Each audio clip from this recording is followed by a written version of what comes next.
આપકી અદાલતમાં film star Sonu Sood પર આરોપ છે કે તેઓ પોતાની મનમરજી કરે છે. સોનુ, એ સાચું છે કે તમારા ફાધરે તમને દુકાનમાં કપડું માપવાનું કામ આપ્યું હતું અને તમે દુકાન છોડીને નાગપુર જતા રહ્યા એન્જિનિયર બનવા તમારી મરજીથી? મારા ફાધર મધર હંમેશા કહેતા હતા કે ભણતર ઘણું જ ઇમ્પોર્ટન્ટ છે, તો એટલા માટે હું ત્યાં નાગપુર ગયો એન્જિનિયરિંગ કરવા માટે. પણ મેં વિચાર્યું નહોતું કે હું એક્ટર બનવું છે, મારે હું એક પાછવાનું છે, શોપ પર બેસીશ કે બીજું કંઈ બિઝનેસ એક્સપાન્ડ કરીશ. તમે ઈચ્છતા હતા એન્જિનિયરિંગ કરવાનું? જી. અને તમે વગર ટિકિટે મુંબઈ પહોંચી ગયા? અનરિઝર્વ ટિકિટ લીધી હતી પણ રિઝર્વેશન ન હતું. બસ ક્યાંક ખૂણામાં સીટ પર બેસીને એડજસ્ટ કરતા હું મુંબઈ આવી ગયો. ટીટીએ પકડ્યા હતા? ટીટીને થોડા પૈસા ખવડાવીને બેસી ગયો હતો ખૂણાની અંદર. અને જ્યારે મુંબઈ પહોંચ્યા તો ત્યાં પણ ચોકીદારને પૈસા ખવડાવીને સ્ટુડિયોની અંદર પહોંચ્યા? સર, ફિલ્મ સિટી ગયો હતો તો મને કોઈકે કહ્યું કે આમ તો જવા નહીં દેશે, તો મને લાગ્યું કે કદાચ જોઈને લાગશે કે હું એક્ટર બ્રાઇટનું છું તો એન્ટ્રી આપી દેશે, પણ ત્યાં જઈને ફિલ્મ સિટીમાં રોકી લીધો. કહ્યું કે જ્યારે શૂટિંગ છે નહીં તો તમે નહીં જઈ શકો. તો 15-20 મિનિટ ત્યાં ઊભો રહ્યો. પછી મને કોકને 200-400 ખવડાવ્યા અને પછી અંદર ગયો. અને સર, હું સેટ પર ગયો અને મને લાગ્યું કે શૂટિંગ ક્યાંક ચાલી રહી હતી અને મને લાગ્યું કે હું ત્યાં ઊભો રહી જઈશ અને કોઈ ડિરેક્ટર વગેરે જોઈશે કે એક્ટર ટાઈપનો લાગે છે અને કામ આપીએ. પણ સર, એવું કંઈ થયું જ નહીં સર. આખો દિવસ ફરતો રહ્યો સાંજ સુધી ફિલ્મ સિટીમાં. પછી પાછો આવ્યો ત્યારે પહેલી વાર રિયલાઇઝ થયું કે આજે હું જે વિચારીને આવ્યો હતો આ બધું આટલું સહેલું નથી, થોડાક ધક્કા ખાવા બહુ જરૂરી છે. જુઓ, મારી પાસે તમારો 97નો એક ફોટો છે. વાવ! આ ફોટો જોઈને એ અંદાજો લગાડવો પડશે કે આ છોકરો ફિલ્મમાં હીરો બની શકશે કે નહીં.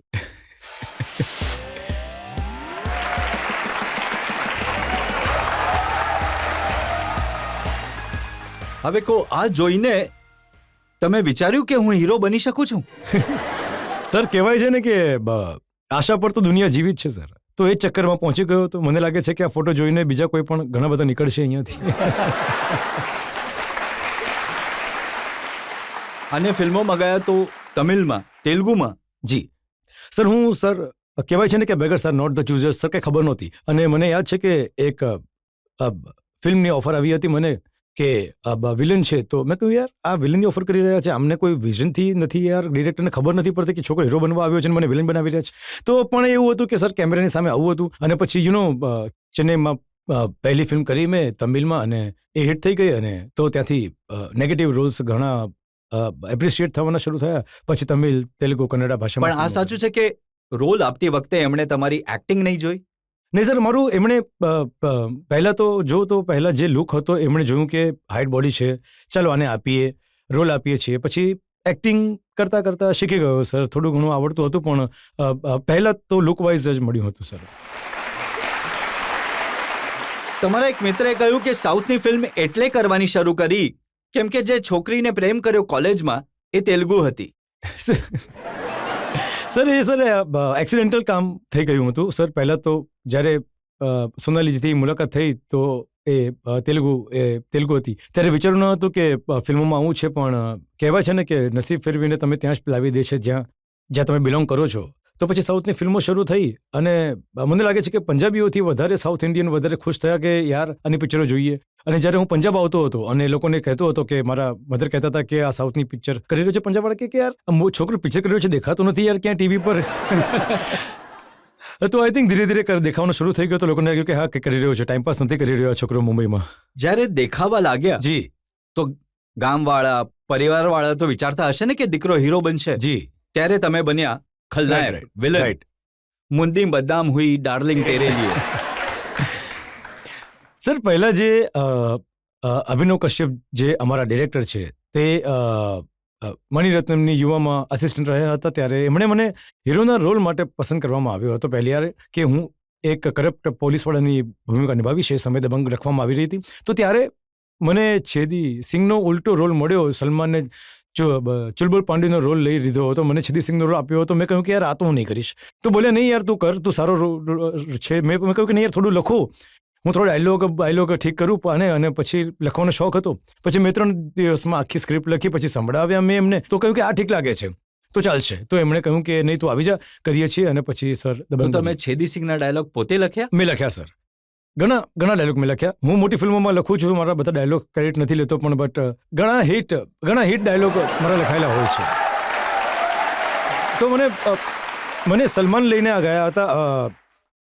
ચાલો આપણે એ લોકો જમવા જઈએ, ત્યાં વાઇબમાં શૂટિંગ કરી રહ્યા હતા. તો સલમાને કહ્યું કે અરે યાર તું ઘણો લાંબો છે, તું બોડીમાં કમ્ફર્ટેબલ છે.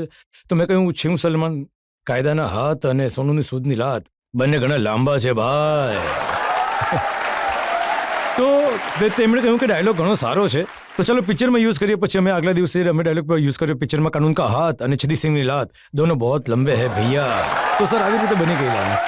અને એ ફિલ્મનો સૌથી ફેમસ ડાયલોગ તો સલમાનનો હતો કે ઇતને છેદ કરેંગે. હવે મને યાદ છે, અમારો ફર્સ્ટ ડે ઓફ શૂટ હતો, મને લખવાનો શોખ હતો, હું અભિનવની સાથે બેસી રહ્યો હતો. એની અંદર પણ જે નાખ્યું હતું કે હમ ઇતને છેદ કરેંગે કે કન્ફ્યુઝ હો જાઓગે કે સાંસ, એની અંદર પણ ક્યાંક ને ક્યાંક મારી કલમ ચાલી હતી. તો સર એમાં લખવાનો શોખ છે, લખાવી લે છે તો લખી દઉં છું સર. ખલનાયક તરીકે જ્યારે તમે હિટ થયા જી, ત્યારે તમે વિચાર્યું કે હવે રિયલ લાઈફમાં હીરો બની જઈએ? જ્યારે હું મુંબઈ આવ્યો તો ઘણી ઈચ્છા હતી કે સારા પાત્રો ભજવું, સારી ફિલ્મો કરનો હિસ્સો બનવું. કોઈ 100 કરોડનો બિઝનેસ કરતી, કોઈ 500. તો મને લાગ્યું કે યાર જિંદગી એ છે. અને જ્યારે કોવિડ આવ્યો અને સામાન્ય લોકો સાથે જોડાવાનું શરૂ કર્યું, ત્યારે મેં પહેલી વાર અનુભવ્યું કે જે જિંદગીનું સૌથી ઇમ્પોર્ટન્ટ પાત્ર છે તે તો હવે મને ભજવવાની તક મળી છે, જેની આટલા વર્ષોથી રાહ જોઈ રહ્યો હતો. અને આ ઉપરવાળું ડાયરેક્ટર કરી રહ્યો હતો. અને આજે પણ એ ફિલ્મ ચાલી રહી છે. હું ઈચ્છીશ કે આખરી બ્રેથ સુધી એ ફિલ્મ ચાલતી રહે. એમ જ ઉપરવાળો મારી પાસે કામ કરાવતો રહે અને હું આમ જ જોડાતો રહું છું. પણ સોનુજી, આ પાત્ર નિભાવવાના ચક્કરમાં જે ફિલ્મોના રોલ હતા એ જતા રહ્યા. મેં સાંભળ્યું કે ચિરંજીવીએ તમને ફિલ્મમાં મારવાની ના પાડી દીધી. એમણે કહ્યું કે આમને મારીશ તો પબ્લિક મને મારશે. બિલકુલ સર, એક્શન ચાલી રહી હતી. એકચ્યુઅલી સર 2 દોર હતા. જ્યારે કોવિડ શરૂ થતા પહેલા એ અડધી ફિલ્મ બની હતી, એવી 2-3 ફિલ્મો હતી. અને જ્યારે કોવિડ દરમિયાન બંધ થઈ ગયું શૂટિંગ અને પછી પાછા આવ્યા તો ઇમેજ બદલાઈ ચૂકી હતી. અને પછી જે અમારા એક્શન ડિરેક્ટર હતા, અમારા એક્ટર સાથે, તો એમણે કહ્યું કે આને મારીશું તો નહીં, આને લાત મારશો તો ગાળો પડશે. તો ઘણી વસ્તુઓ રીશૂટ થઈ, ઘણા ફરીથી એડિટ થયા અને સાઉન્ડમાં થોડા ઇમોશન લોકોને વધારે રહે છે. તો એમણે કહ્યું કે યાર આ ચાલશે નહીં, જો આના ઉપર કોઈ ગાળ બાળ કે કોલર પકડવાની કોશિશ કરીશું તો પછી લોકો પસંદ નહીં કરશે. તો ફરીથી પછી અમે રીશૂટ કર્યા હતા અમુક પોર્શન્સ.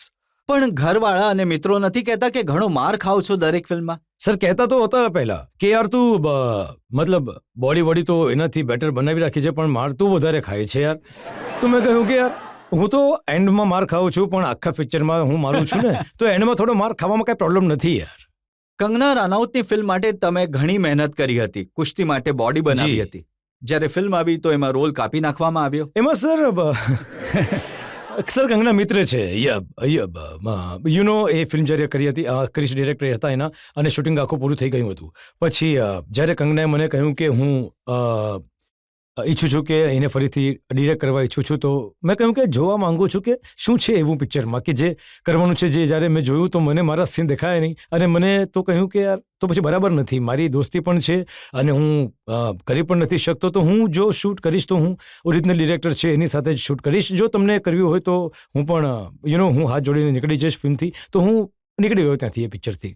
પણ કંગનાએ કહ્યું કે સોનુ સૂદમાં ઈગો છે. જી. અને વિમેન ડાયરેક્ટરની અંડર કામ કરવા નહોતા ઈચ્છતા એટલે નીકળી ગયા. સર મેં ફરહાન ખાનની સાથે કર્યું હતું. જ્યારે એણે આવું સ્ટેટમેન્ટ આપ્યું તો ફરહાન ખાન ડરી ગઈ કે ભાઈ હું તો છોકરી છું ભાઈ, મારું જેન્ડર નહીં બદલો તમે, તો કોઈ ફરક નથી પડતો. તો એવું નથી સર. જનતામાંથી લોકો સવાલ પૂછવા ઈચ્છે છે?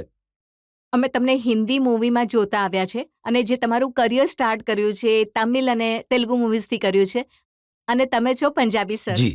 તો જો તમે તમારો કોઈ ડાયલોગ તમિલ તેલુગુ મૂવીનો અમને લોકોને બોલીને બતાવો તો સારું લાગશે સર. જી. Thank you. મને યાદ છે પહેલી ફિલ્મ તમિલ ફિલ્મ હતી. આ પિક્ચરનું નામ હતું કલરંગડ. તો મને એ લોકોએ ઘણો લાંબો ડાયલોગ આપ્યો હતો. ક્યારેક કેમેરા ફેસ નહોતો કર્યો, નર્વસ હતી, અને દુનિયા, નવી ભાષા, નવા લોકો. તો મેં આખો યાદ કરી લીધો હતો એ ડાયલોગ. અને જ્યારે મેં જઈને બોલ્યો તો કંઈક ડાયલોગ એવો હતો કે સાક્ષાત અંದೆ ಯಾಣೆ ಮುಗಿದನು ವಿನಾಯಕ ಪೇರುಮಾನೆ ಕರುಣದ ಕಪತಿನ ವೇರೆ ಮನ್ಸಲ ನಾમ વેરકલું દેવ નિંદાએ આગદા. તો સમથિંગ લાઈક ધેટ. તો મારા ડિરેક્ટર ઘણા ખુશ થઈ ગયા, કહેવા લાગ્યા કે યાર ઘણો ફોકસ માણસ છે તું યાર. તું તો પછી નીકળી પડી ગાડી સર. આ તમિલ તેલુગુ તો ઠીક છે, જી. ચાઇનીઝ ફિલ્મો કરી તમે? ચાઇનીઝ કરી, અમરાતી ફિલ્મ્સ કરી સર. તો અલગ અલગ ભાષાઓમાં મેં પિક્ચરો કરી. મેં ચાઇનામાં તો જેકી ચેનને બોલાવ્યો હતો. એમણે કહ્યું કે એક દિવસ અચાનક ફોન આવ્યો, હું પંજાબમાં હતો, અને ફોન આવ્યો કે we are calling from Jackie chain production and we want you to do this film. અને પછી સર ખબર જ નહીં એક પડી ફિલ્મ કે તો મને યાદ છે, ચાઇનામાં કુંફુ યોગા, યા કુંફુ યોગા સર. પણ બાકી ફિલ્મોના નામ પણ નથી ખબર પડી રહ્યા શું છે. સર મને પણ નથી ખબર પડી રહ્યા સર. તો કોઈ ચાઇનીઝમાં ડાયલોગ પણ યાદ છે? સર એ સમયે તો મેં ઘણું બધું શીખ્યું હતું સર. મને તો અહીંયા મળતા નથી ચાઇનીઝ, તો મેં ઘણું શીખ્યું હતું એ સમયે સર. વાત કરતા કરતા જેકી ચેન જેમ કે અહીંયા આવો, અહીંયા બધી વાતો કરવા લાગ્યા હતા, કઈ રીતે વાત કરતા હતા એ પણ શીખી લીધું હતું. પણ હવે 6-7 વર્ષ થઈ ગયા, બધું છૂટી ગયું છે. હવે એટલું યાદ નથી, પણ ઘણા મજા આવી સર મને ત્યાં કામ કરવામાં.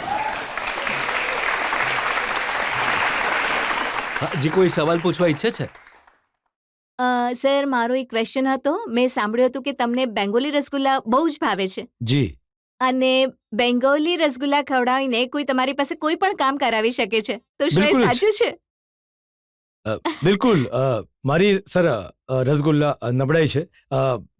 કોલેજના સમયથી જ્યારે અમે લોકો રેગિંગ બેગિંગ કરતા હતા, મારી સાથે બિહારના છોકરાઓ રહેતા હતા, તો રેગિંગમાં એ જ થતું હતું કે શું તું નવો ફર્સ્ટ યરમાં આવ્યો છે, કામ કર, 50 રસગુલ્લા તો લઈ આવ. તો રસગુલ્લા લઈ આવતો હતો, પછી અમે બધાને વેચતા હતા. એ આજે પણ છે, પણ એ છે કે પ્રોફેશનલ અમે અલાઉડ નથી કરતા અને અમે ખાઈ નથી શકતા. તો એટલે બટ સ્ટીલ જો કહો તો નબળાઈ છે, અને એને ખવડાવીને તમે કાંઈ પણ કામ પણ કરાવી એમણે શકો. કહ્યું કે તમારી બેન કહે છે કે રસગુલ્લા ખવડાવીને કોઈ પણ કામ કરાવી શકાય છે, ગીત ગવડાવી શકાય છે.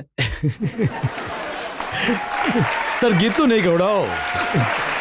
પછી લોકો રસગુલ્લા ખવડાવવાનું બંધ કરી દેશે જો મારો અવાજ સાંભળશે તો. સોનુ, તમારી મધરના પત્રો મેં જોયા છે. જી માં એ લખ્યું છે કે તું ઉઠે તો રોશન હો જાય ક્ષમા તેરે લીએ. જી. અને મને લાગે છે કે સાચે જ તમે તમારી મા માટે ક્ષમા રોશન કરી છે. પણ જ્યારે ક્ષમા રોશન થાય છે તો પરવાના પણ આવે છે. જી. જ્યારે નામ થાય છે તો સવાલ પણ ઉઠે છે. થોડા વધુ આરોપો મારી પાસે છે.